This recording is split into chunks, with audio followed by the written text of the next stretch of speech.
Aquest dimarts s'han acomplit 20 anys de l'atemptat d'ETA a Roses, atemptat que de ben segur està gravat a la memòria de molts veïns i veïnes de la població que recorden com si fos ahir el soroll i la vibració que va produir la detonació del cotxe bomba carregat amb 80 quilos d'explosius quan faltaven pocs minuts per les 11 de la nit d'aquell 17 de març de 2001.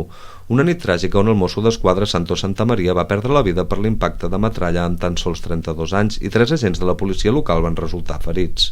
Tot i que ja han passat 2 dècades d'aquests fets, segurament molts rosins i rosinques tenen gravat al cap què estaven fent aquell divendres a la nit, minuts abans que tingués lloc l'explosió on moria el primer agent de la policia autonòmica com a conseqüència d'una acció de la banda terrorista.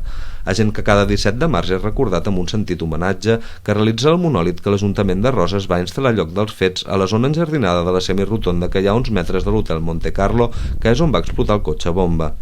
Després que l'any passat no es pogués dur a terme per l'estat d'alarma provocat pel coronavirus, aquest dimarts s'han tornat a reunir els familiars de l'agent Santo Santamaria, comandaments dels Mossos d'Esquadra i de la policia local, així com el primer tinent d'alcalde i algun veí, per realitzar l'ofrena floral al monòlit que recorda aquella gent jove que va perdre la vida en acte de servei quan es trobava a uns 120 metres del lloc on van detonar el cotxe bomba, vigilant que cap vianant s'apropés al perímetre de seguretat.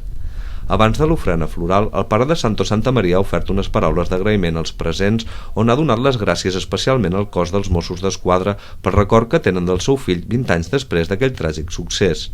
Seguidament ha tingut lloc l'acte més emotiu de l'homenatge on el comissari en cap de la regió policial de Girona, Josep Milán, ha lliurat al pare de Santo Santamaria la medalla commemorativa del tricentenari de la creació del cos de Mossos d'Esquadra que el seu fill hauria rebut si no hagués perdut la vida a l'atemptat d'aquell 17 de març de 2001.